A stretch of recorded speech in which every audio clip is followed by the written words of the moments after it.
Hey peeps, we are back. We are talking You, Me, and My Ex, Season 2, Episode 2.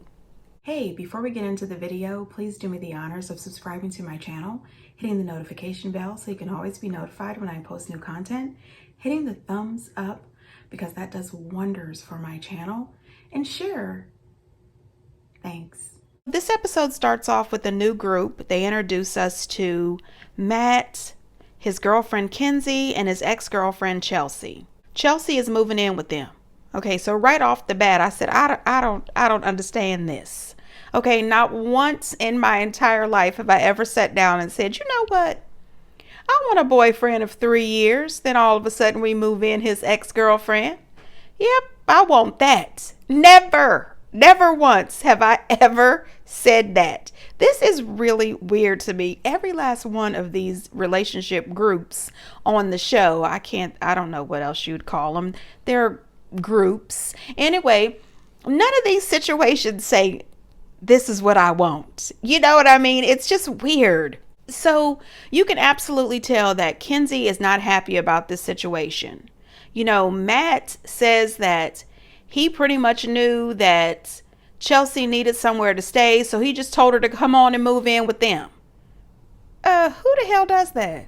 You don't just tell your ex-girlfriend she can move in with us.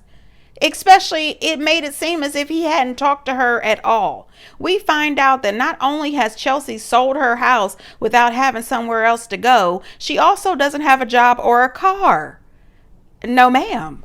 No, ma'am, you are a grown-ass woman. So are you moving into these people's house and not paying any rent? Are you using some of your proceeds from the house you just sold? And not only that, who sells a house, goes through the entire process of prepping the house, getting the house together, putting it on the market, and you don't have a clue where you gonna be? My question is, where's your family? Where are your good girlfriends? Where are the people in your life that is not your ex? No ma'am.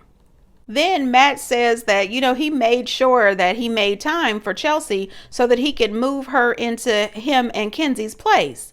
However, Kenzie lets us know that when they were moving into their place, he didn't help. He was at work and didn't try to take off to take care of the move. He allowed Kenzie and her parents to do the moving. Kenzie also makes the comment that he is always at Chelsea's every beck and call. And he says, well, I always invite you. You know what? Throw his ass away. Okay, this is ridiculous. Matt's at Chelsea's every beck and call. She calls, he's there. Yeah, but I always invite you. That's it. I always invite you. Yeah, but I don't want to go. I said, all right, look, enough bull, enough denying it. You're moving in with us. Days after our 4-year relationship ended, I logged into his Instagram and I think he was at like her grandmother's birthday party. They had been at some waterfall because she had posted pictures of that, of course, and how this is the man of her dreams and her future husband. But, 5 days later. Clearly you don't like being alone because you were still living with her while you were trying to get me to be your girlfriend, so. See, I didn't know that part. There are photos everywhere of Matt and Kenzie. I had Matt hang up a nice little gallery wall of 9 pictures of me and Matt, and it's my house, so I'm gonna do what I want. Wow. The day I became yours. 28th May 2018. Seeing this date on the wall was the first time that I was aware of what they considered the start of their relationship. We both still lived together, we both still did everything together, and we acted as if we were together. We were already broken up.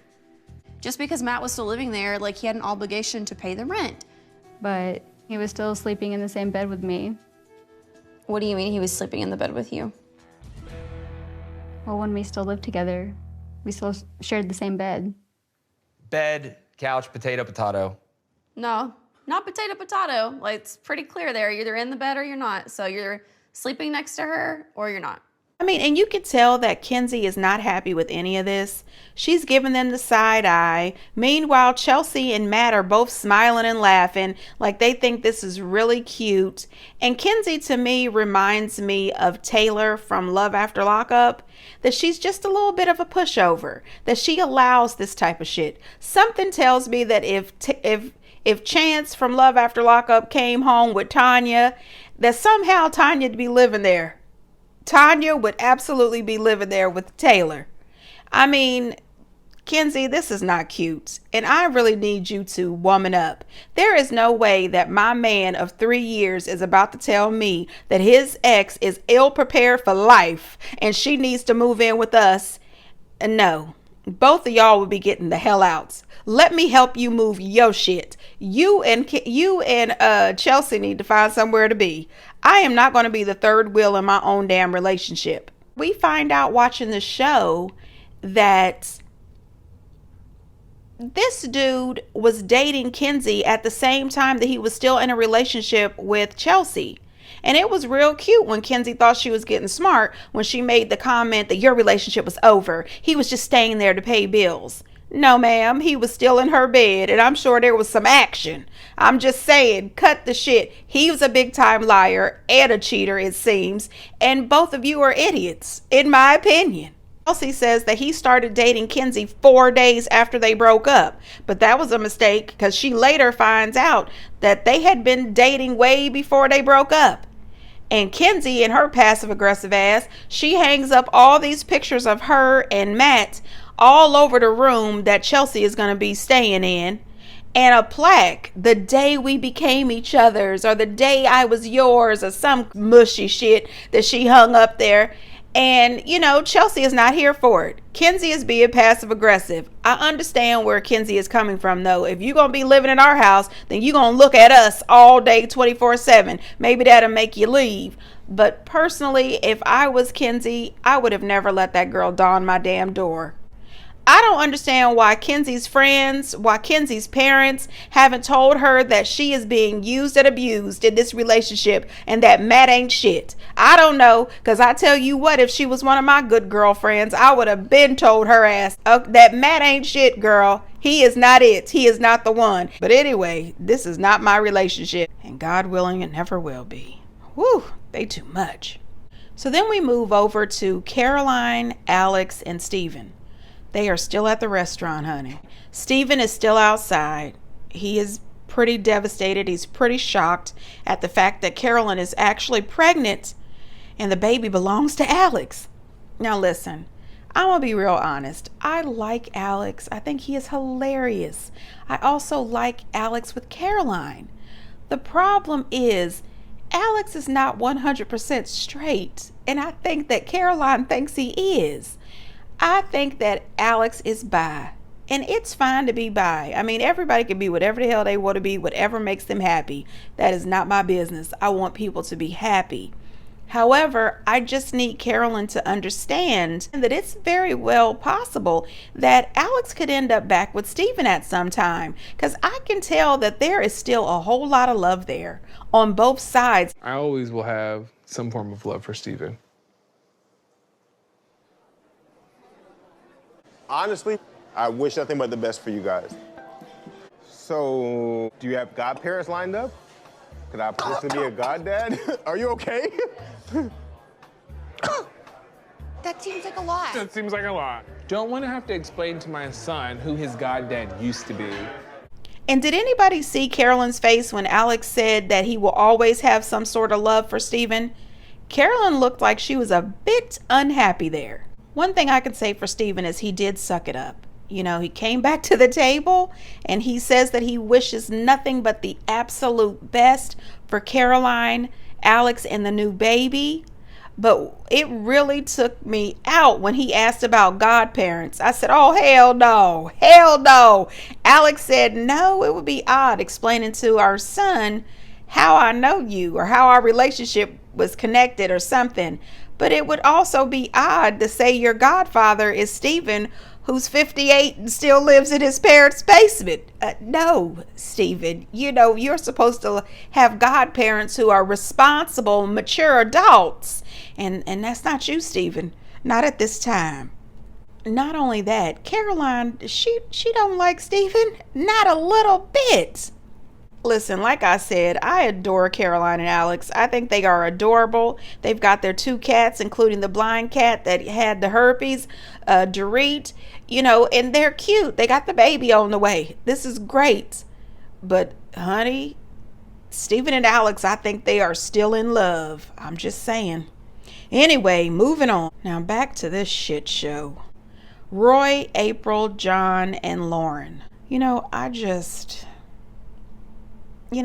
April, I'm sick of this woman. I am sick and tired of this woman. She is the villain, but she is really trying to make herself out to be the victim.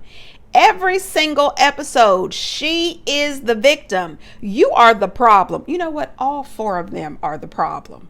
It seems to me that they are all operating using one brain, and it's April's. They cannot compute to doing any damn thing on their own. So Lauren, she's in her feelings because she says things are going so great with April and Roy.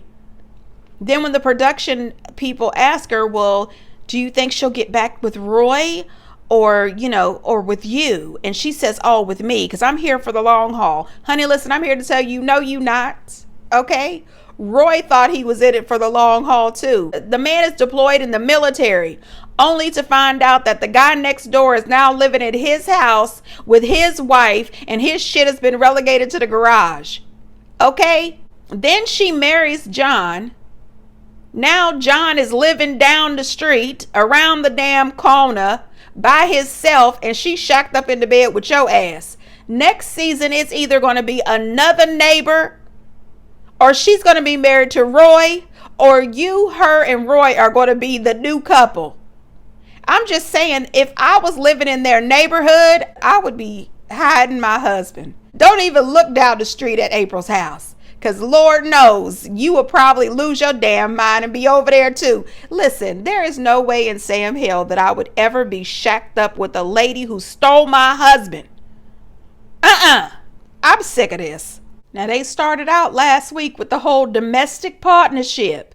But now it's coming clearly through that they are actually a little more than just a partnership. They are in a full-fledged relationship. They are not fooling not one person. And John says that he feels like he's the third wheel between his wife and his ex-wife. I said, boy, this ain't no damn third wheel. Y'all are on an entire Ferris wheel all by yourself. Now, it was nice to see April and Roy get some time with their new granddaughter. That baby was super cute. I love tiny babies. She was adorable. John was feeling alienated. He said he used to be a part of the family, but now he's not. Nobody's talking to him. He doesn't see anybody. Lauren is living in his house, which is really Roy's house. Roy is there. He says whenever Roy is home from the military, he is always the odd man out. It must be hard to be a grown-ass man and don't have shit of your own, including your wife. It's got to be rough. Tell me what's wrong, what's going on, what are you feeling? I feel like an outsider. I don't feel like I'm joined in this inner circle like we used to be. You can't give me a kiss now? Yes, John, I just did. Don't do that. That was a side mouth. Don't do Got that. it. Okay, now we're doing brother-sister kisses. Got it. Tracking. I'm smelling what you're stepping in. Oh, I got something for you real quick. There it is. Got that real nice. Half price. I'm not putting up with anymore.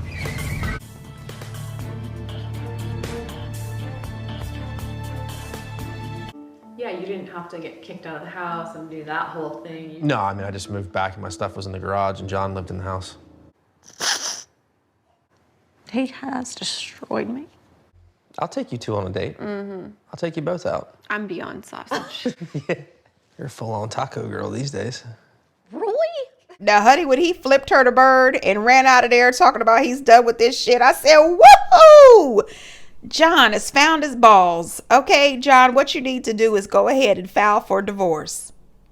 Get your own place and get you a new girlfriend that doesn't even live within 50 miles of April's house, because you don't want to marry somebody new and then she be sleeping over there at April's place. Now, listen, see if you can convince Roy to get his own place and a girlfriend. This is ridiculous. This is ridiculous.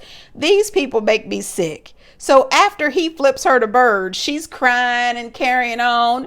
Oh, he hurts my feelings. He just can't do this to me. I don't know why he does this to me. Oh my God. Get the hell out of here. Girl, I have never seen anything like this in my life. They are all doing anything and everything this woman says. They cater to her. I don't know. I don't know what it is. Somehow she has managed to brainwash 3 grown ass adults. I don't know what's going on. She's talking about how Lauren has been so great to her. Lauren takes care of her. I said, didn't we hear you say that same shit last season about John? Everything that Roy wasn't, John was. Now everything that John wasn't, Lauren is. It's only a matter of time before Lauren is replaced. All of you people are complete idiots. And what are you doing with the children? There's children involved, and they are seeing this merry-go-round in your bedroom, the in and out, the in and out. It's just weird, and it's way too much for the children to have to comprehend. So mom married this one guy, and then he's gone. Then she married Roy. Then she divorced Roy. Then she stole Lauren's husband, John, and she married John. Now she's put John out and Lauren's in the bed. That's a lot for kids to have to go through. I'm sick of them. Elodie, DeAndre, and Rowan. So Elodie goes to pick DeAndre up from the airport, and she's got her beautiful little girl in the back seat. Her daughter is back there with her little pacifier. She is having a good old time. When they get to the airport, her mom says, we're picking up Dre, and she says, Dre, yay! She was excited to see him. So when he gets in the car, she asked him, does Rowan have a boyfriend? And he paused forever, as if it was something he had to think about. And then he says, no, she's concentrating on her career right now. I said, no, she's concentrating on your ass right now. She doesn't have a man because she's waiting on you. Then this jackass says that Rowan has invited him on a trip. She has invited this dude on a private vacation on a private island in a villa, knowing he is in a full-fledged relationship with Elodie. Or at least he's pretending to be in a full-fledged relationship with Elodie. He's saying he doesn't know how she's going to react. How do you think she should react, dude? When he asked Elodie about this, she said she needed some time to think about it. And I said, what? What do you mean you need some time to think about it? You and him have been together for 8 months. You say that you are in a committed relationship. Now he wants to go on a vacation on a private island in a private resort with his ex-girlfriend, who is clearly still in love with him, who is his mom's best friend. And you want them to be out on a nice sandy beach with pina coladas, practically naked. And you need to think about it? Absolutely not. I would tell him, sure, you can go. And when I say go, I mean go, and don't bring your ass back. This relationship is over. You are being disrespectful as hell. There is no way I would have needed a few minutes to think about it. I need a few minutes to find out in 16 different languages how to say, get the fuck out my house. That's what I need time for. I'm just saying, what? She asked me to go. Going on a trip with her by yourself? You're asking me if I'm okay for you to go on a trip to where? I think it's Sanibel. It's like an island. The island? Yeah. Just you and her on a private island. It's not that deep. I just need some time to think about it, I think. So they go out to dinner, and Elodie introduces him to her best friend Zoe, and he introduces her to his friend named Michael. Then she explains to them about the trip, and of course they're all thinking, are you out your damn mind? Even his friend Michael says, no, I wouldn't be okay with that. Now, DeAndre has to know that if Elodie said, hey, me and my ex are going on vacation, he would not be okay with that. Not at all. Talking about her friends wouldn't think that if they knew the context. Him going on vacation with Rowan is like him going on vacation with his friend Michael. I don't think so. Two very different things. I don't know who DeAndre thinks he is, but I can tell you who I think he is. I think that he is an immature, very attractive player who is really fooling around with Elodie's hearts, and Elodie has a child. You are doing too damn much. And Elodie, you gonna let him play in your face like this? Then you get what you allow. You get what you allow. You are allowing him to tap dance all over your damn intelligence. This is bullshit. I'm tired. Elodie, break up with him and move on with your life. Find you a grown man who's willing to be honest and committed and not fooling around with his ex-girlfriend. I'm just saying. Well, these people are back, and they really didn't need to bring this couple back or this group back, because they weren't interested last season, and they're not this season either. It's Josh, Danielle, Jennifer, and Chantel. So we all know that Josh was married to, was it Danielle? They had a child together, got divorced. Then he got married to Jennifer, I think, or vice versa, and they have a child. Then Danielle married Chantel. I think I'm getting Danielle and Jennifer mixed up. Anyway, somebody married Chantel, and then they did the kind of turkey baster method and got Chantel pregnant. So Danielle, Jennifer, and Chantel all have one child with Josh. I don't know why they was doing that. Anyway, last season, John was concerned that he wasn't going to be able to be a father to Chantel's daughter. She said, "You're a donor, period. You're not going to be her daddy. She's not going to call you dad," which is really ridiculous because they are raising all three of these kids together as if they were siblings, and they are siblings. So I don't know why this dude can't just be daddy. Anyway, it turns out that he's still not being called dad. He's still Josh, but he is a part of raising the kids. He sees them every day. They are all still friends. They are all still close. It is all still weird. And Chantel keeps on saying, as much as she said last season, she keeps saying it over and over this season, "I'm the only one that hasn't had sex with Josh. I don't have sex with Josh." Okay, we get it. We know that you are a lesbian. We know that you have not had sex with Josh. You don't have to keep saying it over and over every single episode. She said it every episode last season, and we're getting it again. We got it. Girl. Nobody cares. Nobody cares. Only Danielle and Jennifer had the sex with Josh. So now they are having the 1-year-old birthday party for the baby. The baby is adorable, and they are having a real big party. They said there's going to be about 70 parents with their children there. I have never been to a 1-year-old party that had that much action going on. I really haven't. Anyway, they have some big announcement that they are going to make at the party that they think that their family is definitely going to be concerned about. The only thing I can think of is either one, they're all about to get a big old house and move in together, or two, somebody's breaking up. I have no idea. I just think that I don't care. Anyway, that was it for this episode. Get down in the comments, you guys, and let me know what you think. And until next time, bye.